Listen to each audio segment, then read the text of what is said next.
Hello. Did you know that up to 70% of what people are taught is forgotten within the first 24 hours? And generally up to 90% within the first 72 hours. So it's my hope today that we utilize some AI to help us make that learning stick a little bit better. We're going to go through some practical applications of that so we no longer have that huge forgetting curve of 70% and 90%. And another thing is, it's not about our minds, it's more about how we're learning. So the way the data, the content is given to us, that's why AI is such a powerful tool for us. It really allows us to engage with learning in ways that we couldn't before AI, from the ease of our own home, things like that. So that's how we're going to dive in and take a look at what AI does for us. And the real critical part for me is to have a purposeful way of studying, and we use paper for PAPR: prepare, acquire, practice, and reflect. The prepare phase is hugely important because that's where we set our minds open, crack our minds open for the learning. Because the neat thing about our minds is that we have gray matter and white matter in our brains, and the white matter is where all these connections are happening. And the difference between an expert and a novice is a number of connections that people have with that one piece of knowledge. So how many places is it connected? And when we get it connected to more and more places, then guess what? We can use that knowledge in creative ways to solve really complex issues, because complex issues are not solved any other way except for creatively. We can't just power through a complex issue. So this is what we're going to utilize today: is prepare, acquire, practice, and utilize. And in the prepare phase, we have three things that we're going to do. And notice, not all of them take AI. Actually, none of them take AI or require AI, but we can use AI to help us with this. So think about AI as being your partner at this point. So we're going to set a goal. What is a goal for the study session that you are going to participate in? And that varies amongst people, amongst what you're trying to learn. So for instance, here within the next 30 minutes, within less than 30 minutes now, we're going to try to get through the prepare, acquire, the paper method, prepare, acquire, practice, and reflect method of studying with AI. So we're going to get through that within 30 minutes. That's our goal. We're going to have a large level of retention with it, and we're going to start with predicting and connecting. So in the prepare phase, when we predict, we're actually helping ourselves make connections. That's the critical aspect of this, if you will, making those connections, excuse me, and making those connections. So how we connect that content really, really matters, because we want to be that expert. Because remember, the difference between an expert and a novice is the amount of connections that the individual has with that piece of content. And the way to start, we set our goal. So before you start any study session, set your goal for what you're going to do, put a time limit on it. And as a bonus at the end, so maybe if somebody could help remind me, I'll tell you how to know when to take breaks, because it's statistically proven when we should take breaks. So I'll do that at the end. But right now we're going to dive in and we're going to predict and connect. So those two are going to kind of work together to help open our minds so we can receive this new information, new content that we get, and connect it with existing knowledge and experience that we have. So let's go ahead and take a look. I'm going to share my screen, and we're going to use ChatGPT to help us with this. So the way you're going to use ChatGPT, or there's a ton of tools, so I don't want to get specific about you need to use this tool, you need to use that tool. There are a ton of tools out there. Pick one and run with it. Here, notice I'm going to ask it. So the first prediction phase, I don't need to get these answers correct. So I have on the screen written, ask me multiple choice questions on the topic of psychological safety and building high performing teams that you think are important. wait for me to respond, and then give me a short summary of the correct answer. Repeat this process 3 times. So what's that's doing is that's preparing me to learn, so when I get into actual content, I'm going to be able to, I'm gonna be more open to receiving it and getting rid of any maybe false information that I have and replacing it with something that I've learned from the content. So let's see what that does for me. Let's play with it a little bit. Hopefully, it doesn't make me look that, AI probably is a lot smarter than I am, and certainly it knows more knowledge. So what is the primary role of psychological safety in high-performing teams? Does anybody have a guess out there that they wanna put in the chat? Somebody give me a good guess.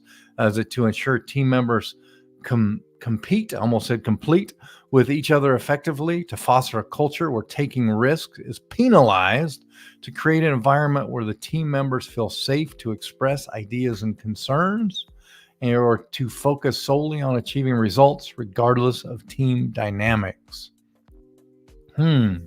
What do we think? Does anybody have a possible answer out there? Let's go with C and see what it says. Uh-oh, it's coming. It's thinking. It's thinking. Calissa says C. Erica says C. Thank you for that. And it says, correct. So we got it right. Create an environment, and then it gives us a summary.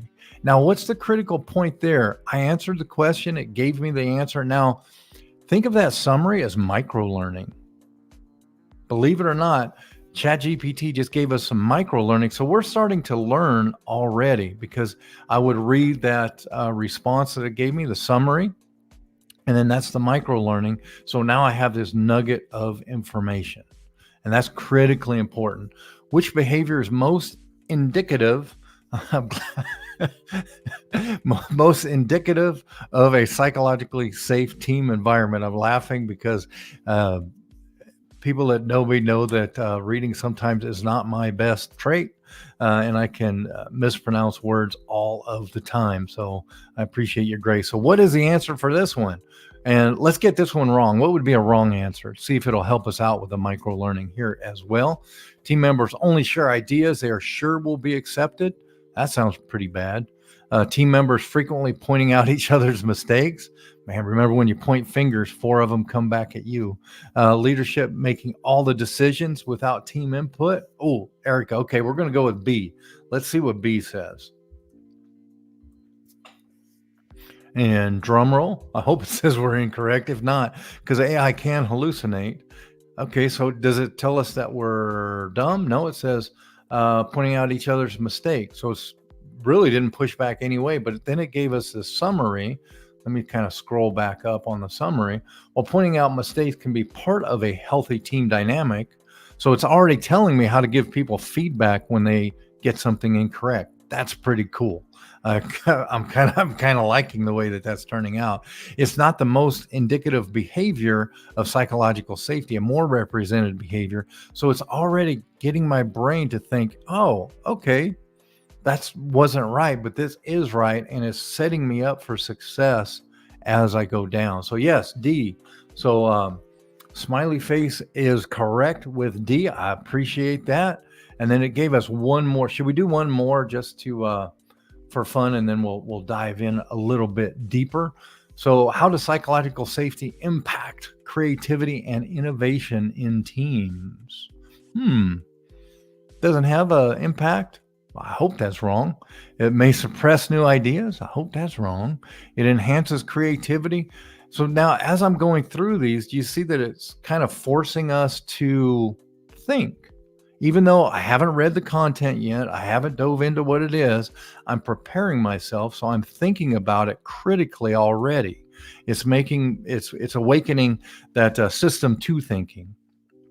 And it's getting me to think even deeper. So it only benefits creativity in teams with less experienced members. It enhances creativity and innovation by encouraging the sharing of diverse ideas. Let's run with that one and C. So I'm just going to put in C. And hopefully we're here. Let's see. Drum roll. Okay, that's a pretty bad drum roll, but I gave it my best. And then it gives us a summary of the correct answer. And let's see if it stops. Oh, thank you for participating in these questions. So now I'm warmed up and I am ready to participate in the actual learning. And that is where we get into the acquire phase. So let's jump back into the presentation real quick, where we look at the acquire phase. So that was prepare, and then we have acquire now. Acquire, there's really a few parts and pieces to it. I have them separated here, but they kind of happen overlapping. There's a lot of overlapping that happens here. So we encode, we store, we retrieve. What does that mean? Well, encoding is really the different methods that we use. Remember when I said it's not a brain issue that we forget 70% and 90% when we started the stream. It's not a brain issue. It's how that information is coming to us. So we can use multiple different tools to help us encode. I love active learning, mnemonics, mind mapping. It really depends on the content that you're studying, how to do that. Mind mapping is an amazing tool to help us start making all these connections, because remember, those networks are hugely important. And then how do we store that content? So notice in the little icon there for store, it shows things in its place. So I like to think of this like my toolbox. So if I had a toolbox where I just threw my tools in there, I should have brought a picture today of my toolbox. Sorry about that. But if you just throw your tools in there and they get all mixed up, it's harder to find what you want to use. So in other words, if my toolbox is poorly stored, if the tools in my toolbox are poorly stored, then guess what? I have a hard time. I'm wasting a lot of time trying to find the right tool for the job. And sometimes I might even get frustrated and grab the wrong tool and just kind of make it work. So our mind will do that too. So we want to store things really neatly. And how do we do that? Well, that speaks back to encoding, where we use active learning methods, where we use mnemonics, mind mapping. So we show our minds where to connect everything and how to connect it. And then the retrieval, if we encode and store, our retrieval is going to be better. And it's not just about retrieving content in a singular basis. We never want to learn content in isolation. We always want to learn within the context that we're learning. That's why sometimes when you see people using flashcards, it doesn't really work that great unless you have the context that surrounds what you're learning within those flashcards. So I'm not saying flashcards aren't good. I'm just saying we need the context around it. So then we retrieve it. And if we can retrieve it quicker and easier, guess what? We have less effort that we have to put into solving this complex issue that we're trying to solve. So we've used too much energy on the retrieval. That wasted some of our finite energy in the way that we want to solve the issue. So how do we use AI to help us encode? There are a ton of different ways to use AI to help us encode. And for some reason, as I'm adding this, I have lost the chat bot that I was going to use. Let's see if I can get it back real quick. Sorry about the delay. Let me just scroll all the way up to the top. All right. Well, with that said, live streams are always fun, right? Chat bots are amazing. If you have a tutor bot in any of your classes, they are amazing, because you can actually have live discussions with the chat bot. So if you just give me one more second to clumsily go through all of this that we're looking at to hopefully find what we're doing. Okay, well, let me unshare and then we will chat through this real quick. Use a chat bot. There's things like ChatGPT 4 is amazing. You can make your own chatbot where you talk about the content, and you can actually upload, or you can actually link to different pieces of content so you can learn it. You actively go into it, say, okay, I need to have a discussion on, in this case, we're talking about psychological safety. Here's a problem that's being represented. So now all of us here probably know about the different hierarchy of learning. We want to get in the very high level of learning first. And then if we understand the higher level, then it all comes down and fills in the bottom spaces as well. So with that said, when we're working with a chatbot, for instance, we can ask, okay, I am having this issue within my team. So it's talking specifically about a team issue, and we're looking at psychological safety to see how it can help that. So then what does that do? Well, it says, okay, well, you can try this, this, or this. And what you do is you process that information and see if it's correct. And then if it is correct from what you've learned in the previous content, then you move forward with it and you can ask it more questions. So instead of me saying that, so currently let's ask a question. So I've read some content. Let me preface it. So I've read an article, I've read something that's in my classroom on psychological safety, and it tells me that if you have an environment of rewarded vulnerability, your team will explore more and you'll have more creativity and more high performance within the team if you have standards. So I can really come in and be careful just attaching things to ChatGPT or any other AI, because there could be copyright issues that are happening. We'll be talking about that next week, about the different copyright issues and such. But now that I've read it, now that I've read the content in the class, which may be an article or whatever it is, guess what? The worst thing I can do is go back and simply reread the content. That gives me literally zero retention efforts after a simple reread. I want to actively engage. So I could say something to the fact of on my team, no one wants to share ideas. How can I use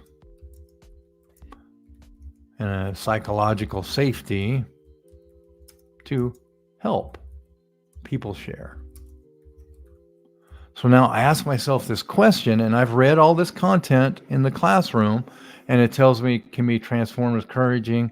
Okay, so model vulnerability. Is that one of the things? You know what? I read a lot about vulnerability within that.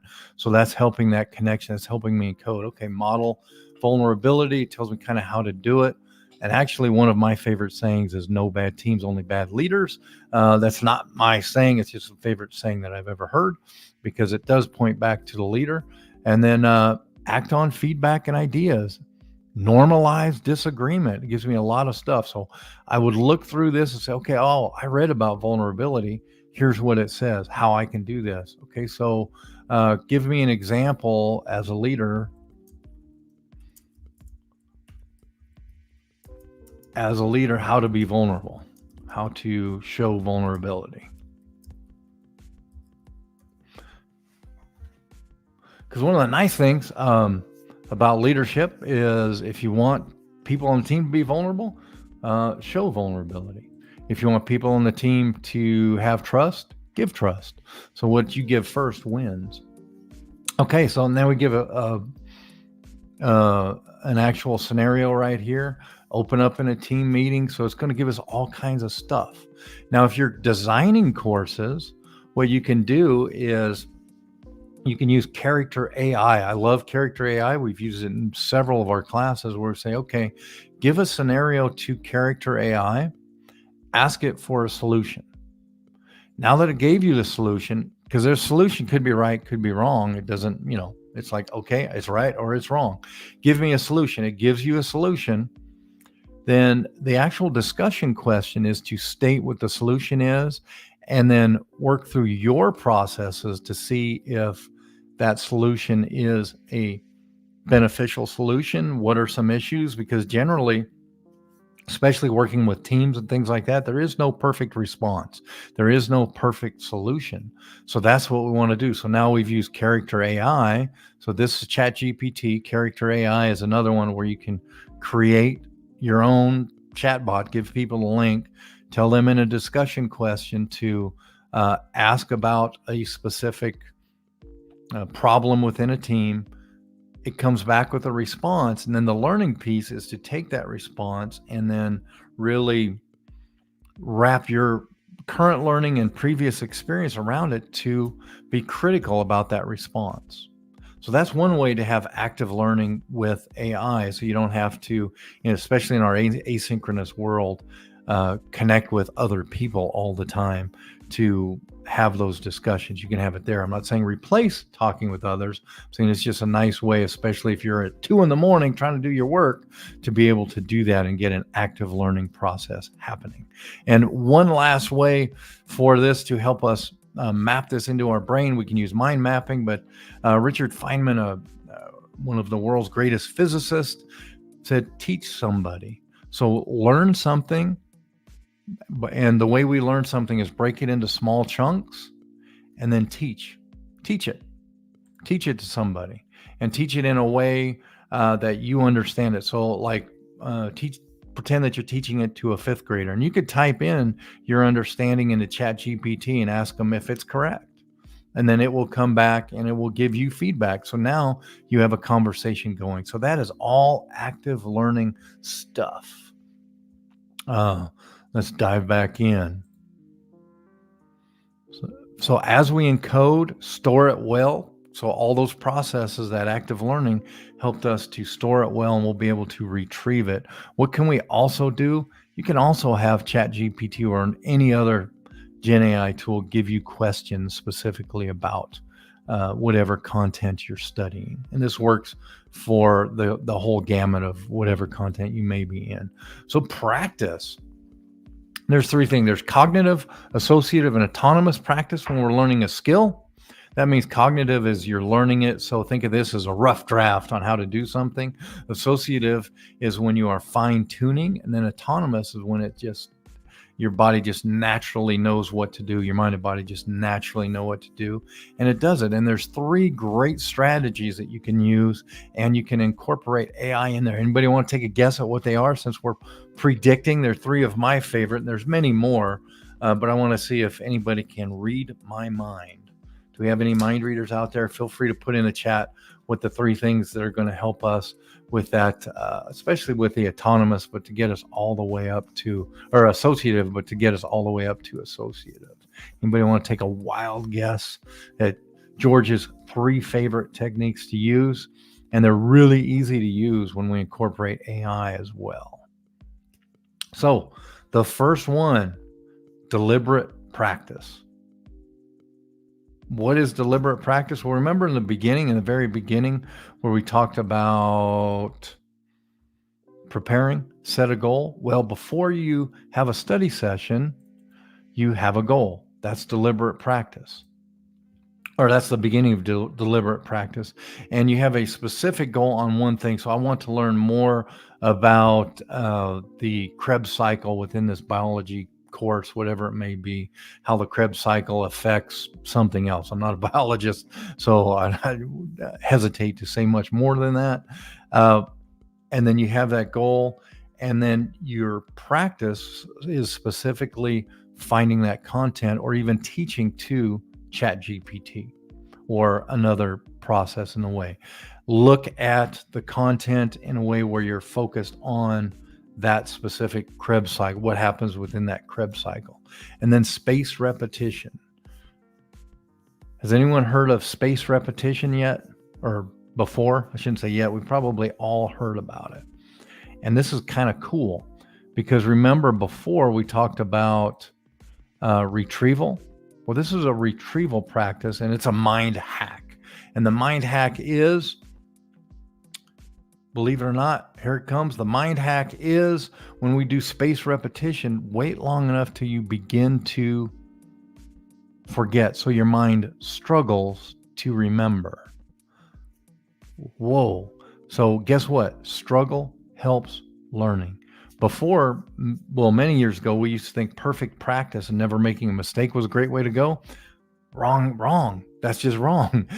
When we struggle just a little bit, enough, so when you just begin forgetting, so prior to that first 24 hours, maybe we want to go back and actively engage in a learning process. Guess what? We're going to struggle a little bit to remember what we learned, but that struggle is going to help us create learning that sticks. And interleaved practice is a big deal. How do we interleave practice?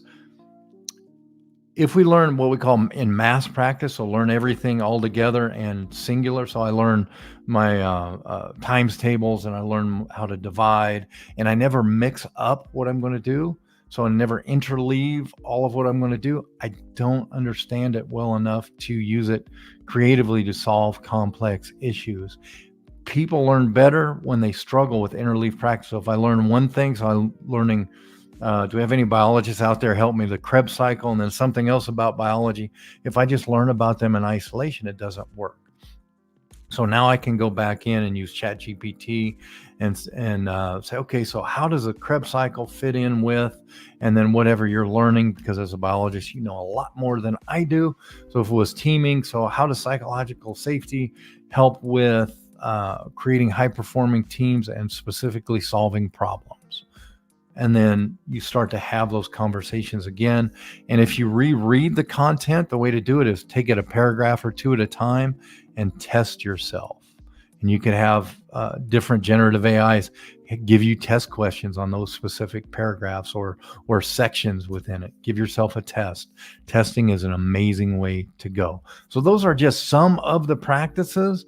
And then when you're done with a session, reflect. It's that simple. You can use ChatGPT or any other Gen AI software. If you have an AI tutor within your class, that means it's probably been trained on everything within the class. So that is your best tool to use when it comes to AI. And it's amazing to be able to do that. We are experimenting with those right now. So you may see some in a few classes. And then once we're done reflecting, let it go. Take a break. And that leads me to our final thing. Remember in the beginning, I said, well, I'm going to tell you exactly when to take a break from studying. Well, check this out. So we start studying. And in that initial phase, we are at a high level. Then we're going to continue at a high level. Then as you see yourself start to decrease. So I notice myself, I kind of lose attention of whatever I'm reading, whatever I'm studying, whatever I'm looking at. If I lose attention, take a break. And what does a break mean? So if you went for 20 minutes, you don't need to take a 20-minute break. Take 2 minutes, take 5 minutes. My son watches 4 minutes or so of his favorite anime. I get up and I do something like air squats or some push-ups, get the body moving. It just kind of depends on what fits you the best. But take that pause and then get right back at it, because you want 45-minute intervals, but you want to be at your peak performance level for those 45 minutes. So when you see yourself coming down, take a short 2-3 minute break, do some air squats, you're back up to peak performance. You go for another 15-20 minutes, see yourself decline, come back up.